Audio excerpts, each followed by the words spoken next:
Hello everyone, welcome to today's video. I'm Keva and today we are going to talk about gender and sexuality from an anthropology perspective.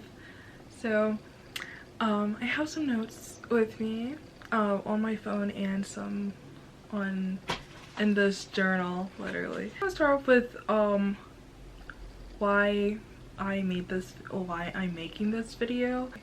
So this topic came up in so many of my classes and I find it interesting that like it is spoken about everywhere, but usually from like a political or religious perspective, and it's something that is something a lot of people argue about in the comment section on pretty much every platform of social media. And so I thought it would be interesting to kind of give a different perspective, and I don't really hear too many people talking about the anthropology perspective of gender and sexuality.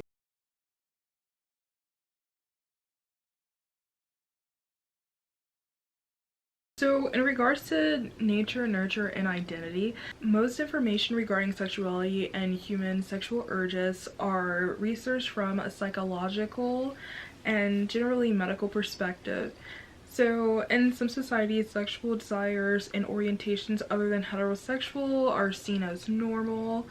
And it's so interesting too because like anthropology is really exposed like the diversity of human sexuality. So why is the anthropology perspective different, you might say? Anthropology is the study of society, biology, and culture, which places it in a unique position, especially in regards to gender and sexuality.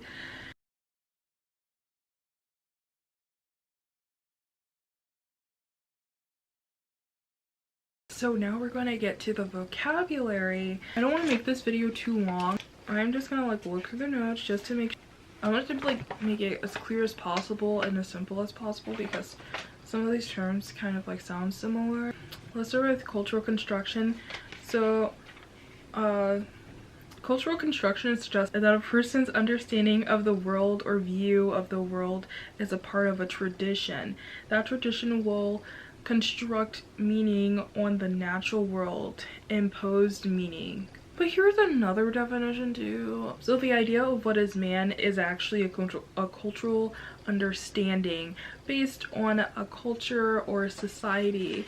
So yeah, like, you know, what is a man? What is a woman?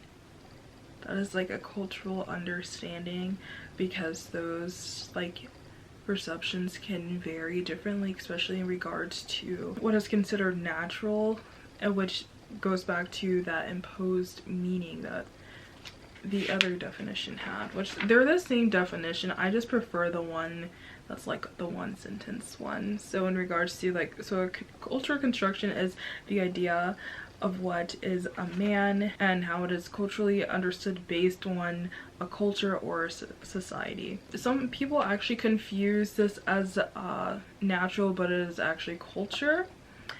And natural, if it is natural, it will be everywhere. So example, like there's a diversity in sexuality among humans, despite the gender roles and the constructs and the various places that promote a gender binary, will have a gender binary, I say. But even though that doesn't really exist because you can't change something that is actually natural,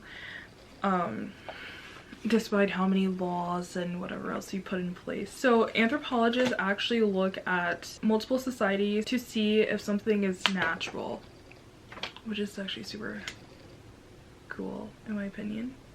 Ideology is, you guys probably heard this word like a billion times.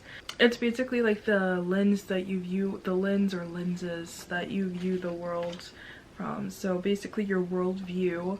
It is a culture imposing an understanding on the outside world. Your imposed meaning upon the world can be from a religious standpoint, or pretty much like any way you like do or don't believe in a higher power, whether you're monotheistic or polytheistic, which is like monotheistic is when you believe in one god And polytheistic is when you believe in more than one god. Societal constructs and other things also play into ideology as well. Sex. So sex is actually the biology phenotypical expression of genes. So basically you often see sex and gender interchanged a lot, even sometimes on birth certificates or identification cards. Sex is actually the expression of your genes. So for example, like male and female, gene expression would be like, the genitalia of each person, and also the inner organs as well. So pretty much just literally the genetics which are presented internally and externally. So like your testicular tissues and your ovarian tissues and organs and all that stuff. So gender is the meaning or social understanding that gets imposed upon sex. Sex that is imbued with cultural understanding, socially. An example of nature, the Gap store has a male and female side. This is supposed to reflect the biology of humans, but the human body has multiple variations that does not fit gender biologically or culturally. Two genders is not nature, but it is culture. So another example of nature is like some people might say like, oh my gosh, it is natural for a woman to want to have kids, which indeed it's not. That is culture. Nature. Did I say natural? I mean nature. So it is like some people think that it's like, female nature for a woman to want to have kids, and that's not always the case. Like, not every woman wants to be a mom. So in this section, it's basically still the continuation of nature, because nature and natural are used interchangeably and pretty much exist to describe one another. Like if you're talking about something naturally occurring, you're gonna say, oh my gosh, that's nature. And if something's like nature, you already know it's natural. So yeah, they are basically like the same meaning, but like two different words. I want to see more examples in regards to what is natural. In the previous section, I mentioned how a lot of people say that it is natural for a woman to want to be a mother, which indeed that is not true, because that is not nature or natural, but it's culturally imposed, which a lot of people use culturally imposed meanings as the definition of like what is natural or nature, which is not true, because I'm pretty sure you guys have seen at least one woman on the internet somewhere, or even or heard in person, that they don't want to be a mom. Not every female wants to be a caregiver, and that is just the truth. And what a lot of people imply is that is natural, is not really natural, but typically culturally imposed. For example, like people saying it is natural for a man to be tough, a woman to be caretaker, men to marry women, girls to be ladylike, women to go shopping, men to love football, just things like that. Those are not natural but culturally imposed, because a meaning has been placed upon individuals within in a society, and that is not true for everywhere around the world. And if something is natural, it will be everywhere. And that's I'm not sure if I mentioned this, but that's literally what anthropologists look at in multiple societies when they are trying to see if something is natural. Does this said thing exist everywhere? And that's how they will determine if something is natural. And another word I wanted to mention is discourse. So discourse is the debate between what is and is not real in a society. So, for example, it's kind of intertwines with the whole natural thing. But what is a man? That is discourse, pretty much. An example of discourse, because discourse is the debate between what is real in a society, what is and is not real in a society. Sorry. And you'll often see pretty much everything I'm talking about is all discourse, especially in the realm of politics. I should say American politics, because I literally see it like every day.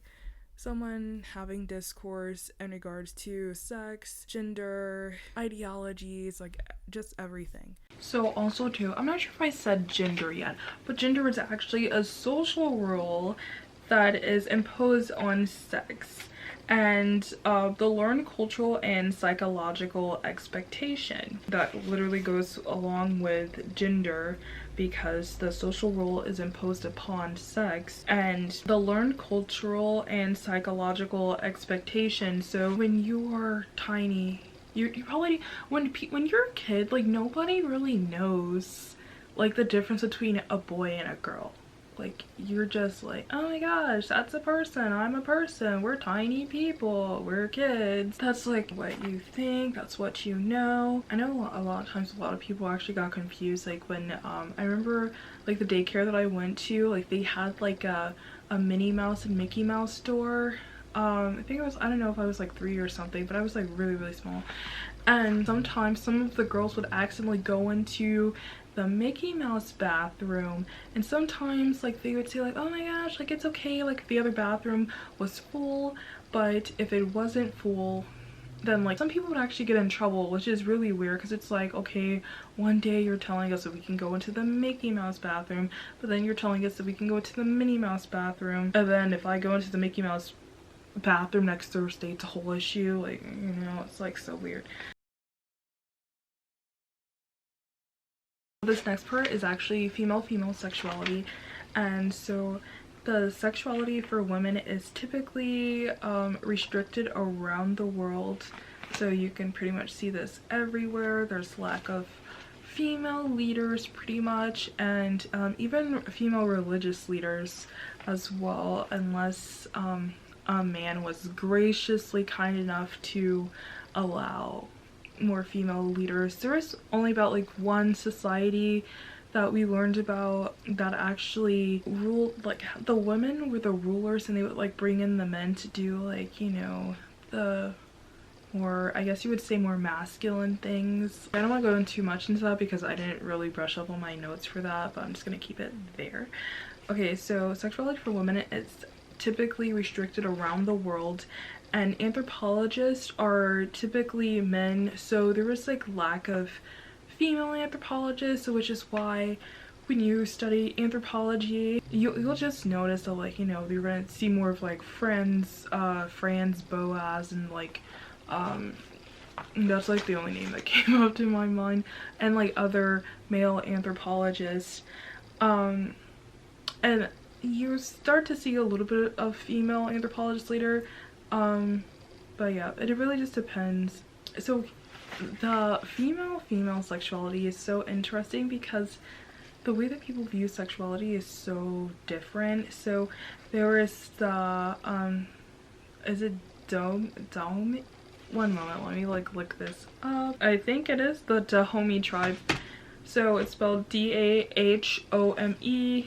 I'm not sure if it's a tribe or not, maybe nation, but anyway, so I'm just gonna say in the Dahomey society, which I believe is in Africa, and it's I googled it actually, and it was like modern day BN. So I don't know where BN is. So you know, if somebody knows, okay, guys feel free to comment in the comment section below if you guys have any information that you would like to add, especially if you guys have like went to other countries or live in another country and would like to elaborate more on how things may differ from like the US, for example, or another society. That I'm gonna say the Dahomey society instead of tribe, because I'm not sure if it was a band or tribe, because like, yeah.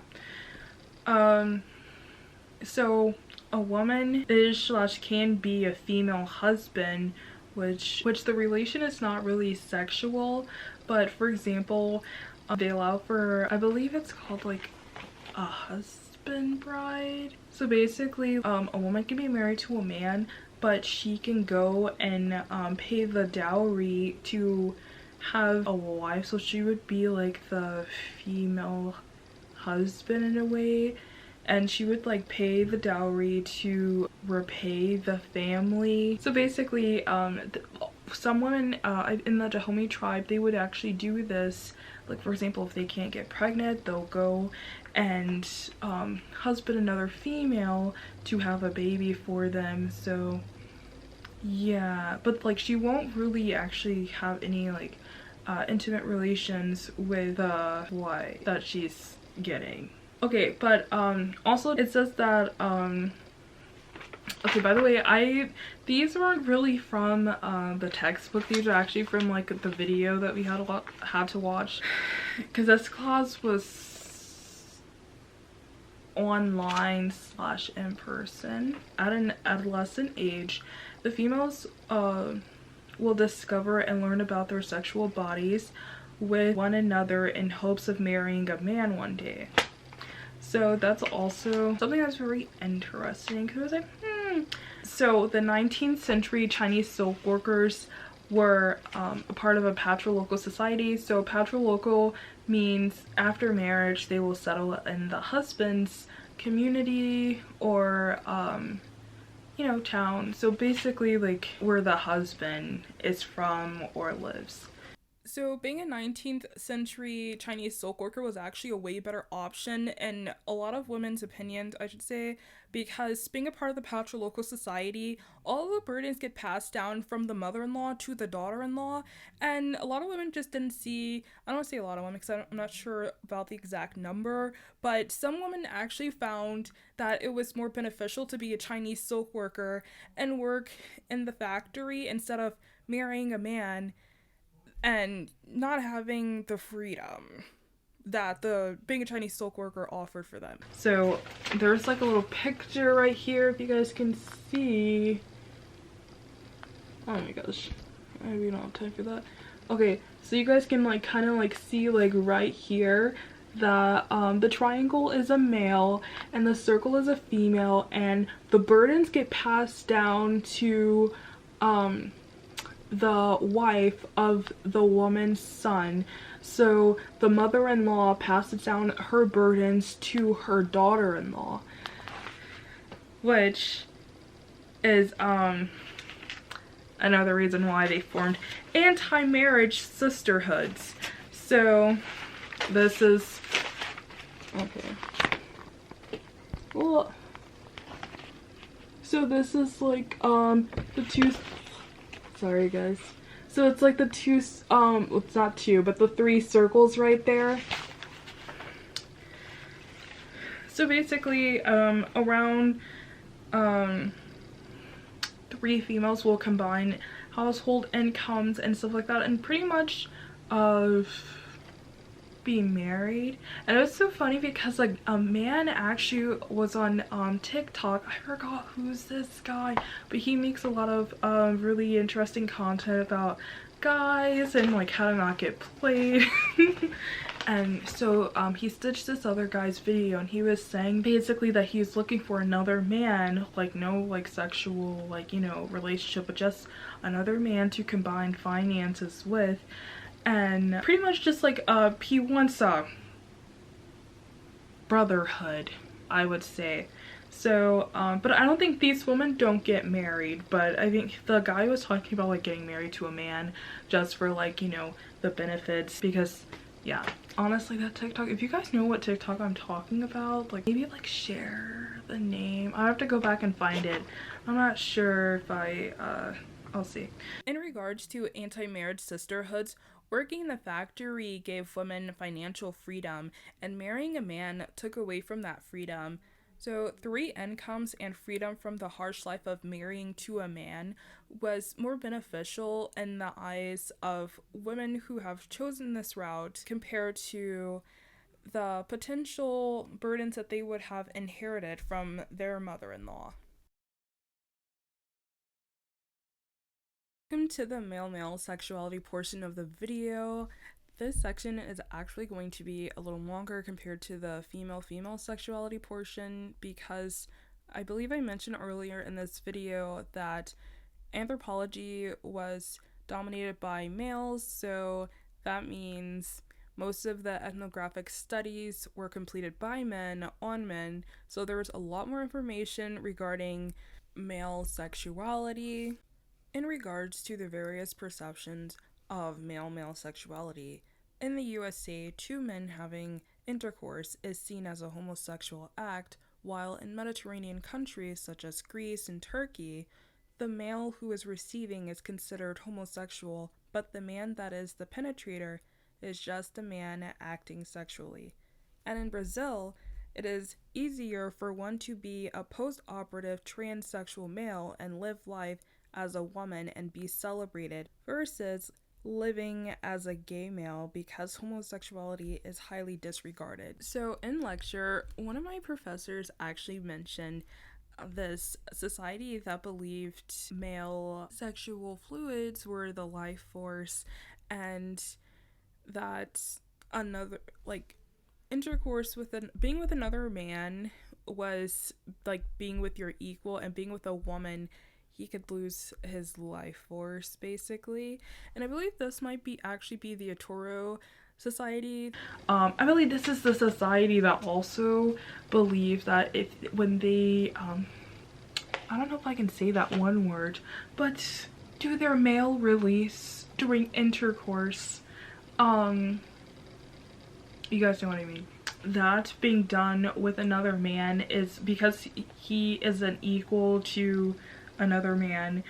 It's like they're still going to live, but a woman will suck the life out of him, and once he does his male release over a certain amount of time or whatever, then basically like they see it as like losing life. That's, yeah, they definitely said that in class. But yeah, so but I actually have the Yatoro, some of the information written down about the Yatoro Society. So in the Yatoro Society, intercourse with women was considered not I believe this is a society that did not consider women their equal, which is actually very relatable because even in the US today there is still gender inequalities in various sectors of society. And so intercourse with men in the Toro Society is seen as reciprocity, equal status, and yeah, so it was the Toro Society. And so they would actually have intercourse with women, but it was only for reproductive purposes.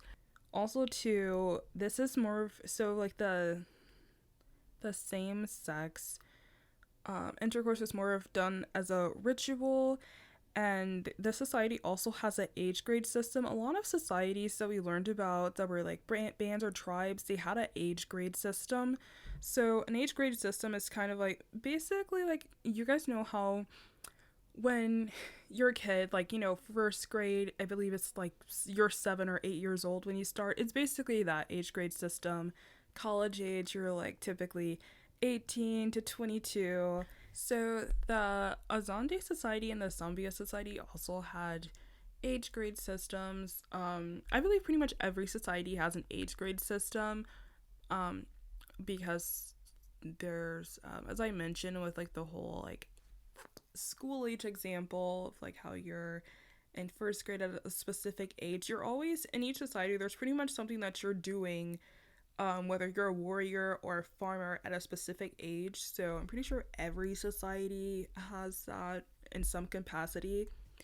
And so, but the interesting part that I want to speak more about is the same-sex ritualistic practices. And it's so interesting because I forgot to mention in the female sexuality portion of the video that our professor mentioned that there was a society, I forgot the name of it, but basically there would be like the females would actually practice with one another sexually in hopes of like marrying a husband one day. So basically they would just figure out their bodies with one another in hopes of marrying a husband, which is kind of a part of like the age grade ritualistic like type system. But in I also took other courses like women and gender studies courses, and my textbooks from those courses more of like so talked about like the romantic aspects of like same-sex connections and how people had to sneak around because the society and social expectations of certain people were not expected in the specific society, so they like loved these people or liked the person that they were with, and they had to like, you know, kind of like sneak around because it wasn't societally appropriate. And so it's really interesting in the perspective of anthropology. They're mostly talking about the ritualistic practices of some of the indigenous tribes, but then again, this section was done by men, and so I'm not sure like how like what's the emotional and like mental perception of this that's when this is going on. Like, is it just a ritual to some people, or is it more of like an emotional connection to some people? Like, I would really like to read the ethnographic studies of this. But yeah, I just want to say that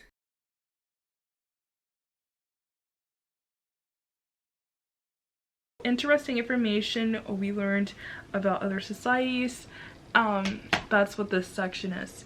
So I actually wrote down two-spirit children.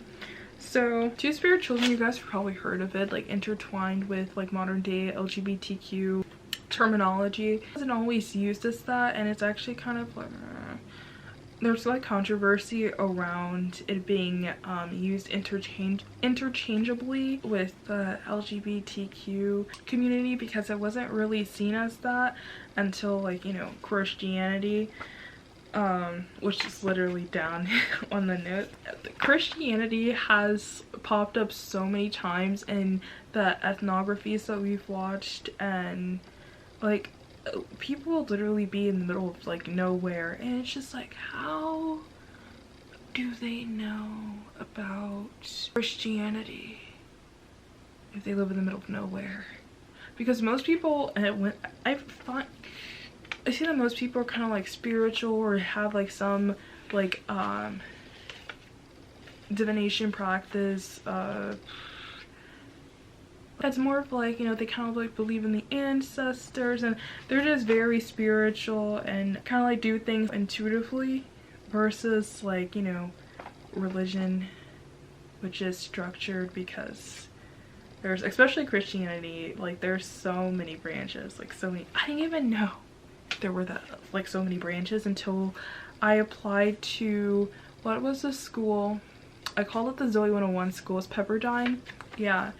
In my senior year, and that was for funsies. I knew I wasn't gonna get in there. They had like 4.0 GPA, and I was like, yeah. But anyway, a two-spirit person is often, you'll hear that for like Native American cultures. So it depends. I believe certain tribes have the two-spirit person acknowledged. So it really depends though too, so that's why I don't like really talking about this too much, because I noticed that like some of my anthropology books, like they don't really go too into detail, because like it's almost like that they kind of don't know, and it depends on each tribe, because like not all Native American tribes have like the exact same beliefs and interpretations and stuff like that. But I do know some tribes did acknowledge the two-spirit person, so I'm gonna like read that here. So, oh, so Native Americans also had no word for homosexuality, and basically the two-spirit person recognized at a young age to do male or female activities. So I don't really like that explanation, but they basically said that a two-spirit person is someone that sometimes they would actually marry the same sex, sometimes they would marry the opposite sex, but it doesn't really have anything to do with the person's sexuality. I thought I saw something move. I was like, okay. There was this giant like mosquito. That thing was huge, and it was in the kitchen downstairs, and it was like, who let the door open? I don't even know how it got inside of the house, and then it just disappeared. And then my sister's like, oh my gosh, it went into another dimension. As long as I don't have to kill it. But yeah, she's funny. It's like, I just hope I don't see it, like, you know, dead around the house, because it's kind of cold in here. So I'm... Where is the thing? Oh man, I forgot to write about not write about. Oh my gosh, this video is gonna be so long. Okay, so basically, so a biology, yeah, I don't think I'm actually gonna do that whole like little thing, because you know, people like to steal videos out here, and I'm not out here recording for somebody's free labor. No, yeah. We can always go over this topic more if you guys want. Remember, I'm not like a professional or anything. I'm just like, you know, I took notes in the class. Yeah. Anyway. Okay, so a biological male is seen as a good marriage partner, super wise, understanding both roles, seen as a good thing. So basically, understanding both male and female attributes. I would say I would consider myself a two-spirit person. I just really resonate with it. Like every time I see it, I'm just like, because like when I hear like like, you know, males and females talk about their perspective and about things, like I can understand both like so clearly. And like also like the roles that they play, and like also understanding like the societal trauma and expectations that people undergo, and like, you know, and like that stuff can literally affect somebody's relationship with the opposite sex. Okay, so I'm just gonna read this one part. The status of this rule is starting to be reinstated. Okay, yeah, so this kind of like overlaps with my history of American agriculture class, because a lot of the gender binary was constructed by the Euro-Americans here, at least in America. They constructed that, and even like some of the gender roles and scripts that the natives had in their own culture, they thought was like too masculine for a woman to be doing hard labor such as agriculture, which they actually learned from the native women and Ghanaian women, literally. I didn't know, like, I thought that was going to be a planting class, the history of American agriculture, but it wasn't. And I was just like, huh, it was surprisingly very diverse. It's like sometimes in history classes, like it's not really that diverse, and it's like, okay, but like, you know, you're in the class, so like you need to pass. But it was so gender was just like a huge part of it too.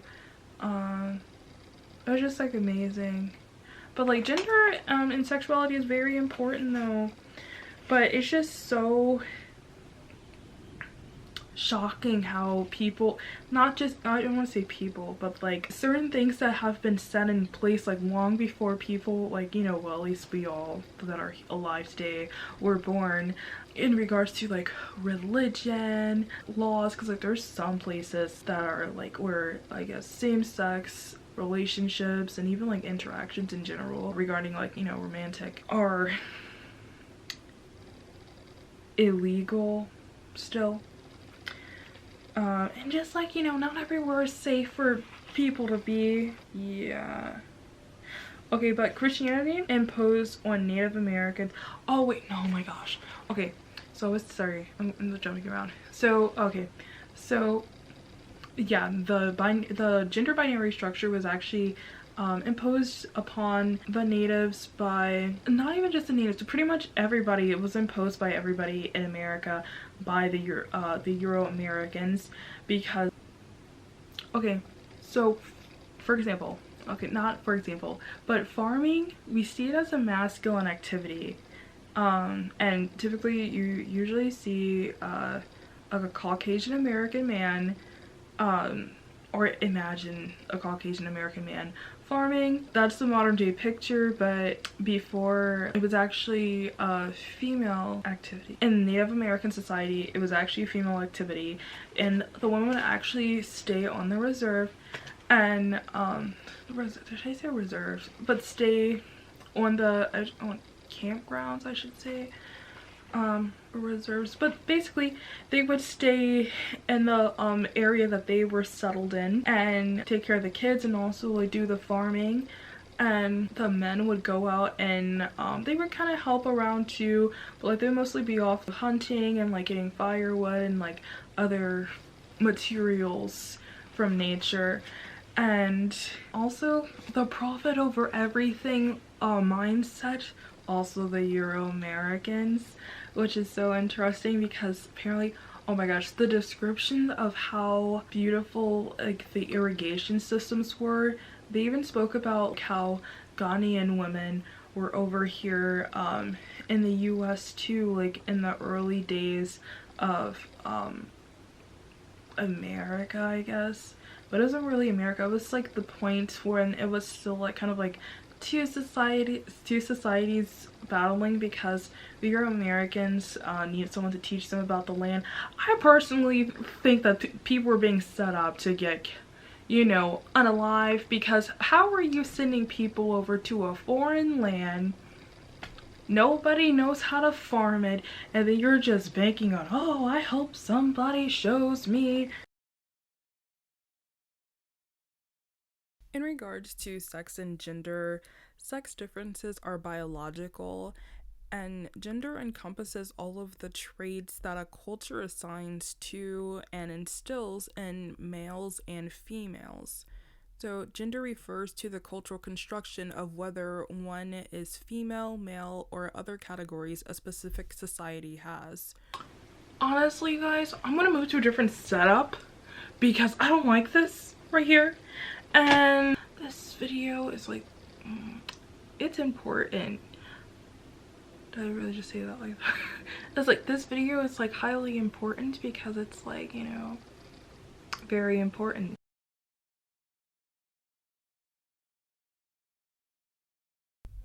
Hello everyone, welcome to the keynote portion of the video. So we're gonna get right into it. So the first slide we have is gender role differences between cultures. So gender roles are the tasks and activities that the culture assigns by gender, and gender stereotypes are oversimplified but strongly held ideas about the characteristics of males and females. And gender stratification describes an unequal distribution of rewards, which could be socially valid resources, power, prestige, human rights, and personal freedom. So all of these basically describe how gender is a social construct, and which will, I'm pretty sure everyone can come up with quite a few examples for all of these already. Yeah, so Margaret Mead's early ethnographic study reflected variation in gender roles. Her book, Sex and Temperament in the Three Primitive Societies, was based on fieldwork in 3 societies in Papua New Guinea. So it's the Arapesh, I will have the names up, and I'm pretty sure I'm like probably mispronouncing them. Okay, so the Arapesh, the I want to assume that maybe the T is silent, so maybe it's the C silent. Tomboli or the Chamboli? Chambuli? I'm gonna say Chambuli. Okay, so the Mungamore were the 3 societies. So, okay. So the Arapesh, men and women both acted how Americans traditionally expected women to act, in a mild, parental, responsive way. And the Mungamore men and women both, in contrast, acted as Margaret believed we expected men to act, which is fiercely and aggressive. Chamboli men were catty, wore curls, and went shopping, but Chamboli women were energetic, managerial, and placed less emphasis on personal adornment than did the men. Is that not like, some of those gender roles were like completely opposite of like, you know, American gender role expectations?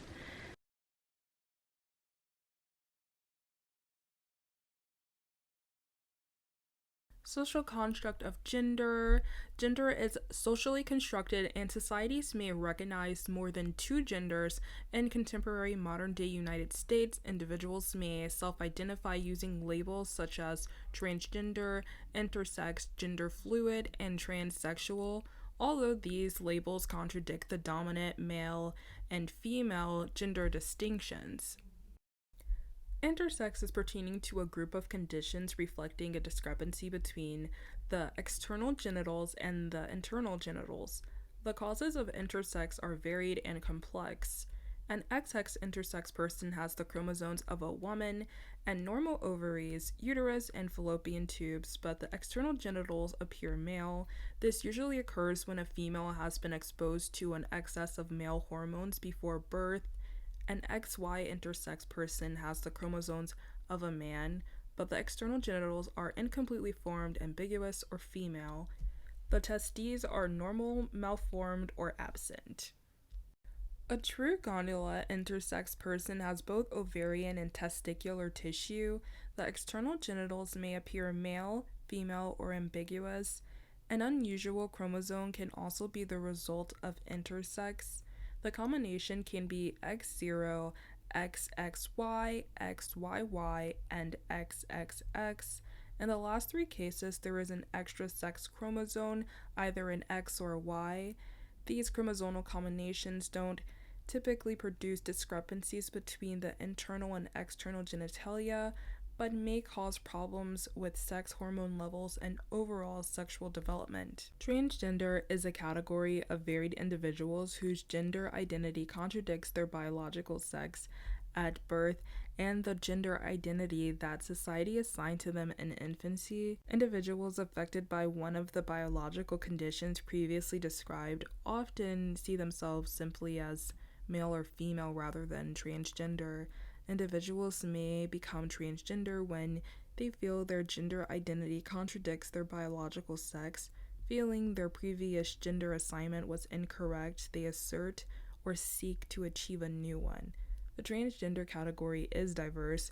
Some transgender individuals lean towards male, female, or neither of the dominant genders. So now we are in the vocabulary terms section, and you guys can pause the video to see these all more closely. These are all the definitions and terms that I mentioned in the beginning of the video.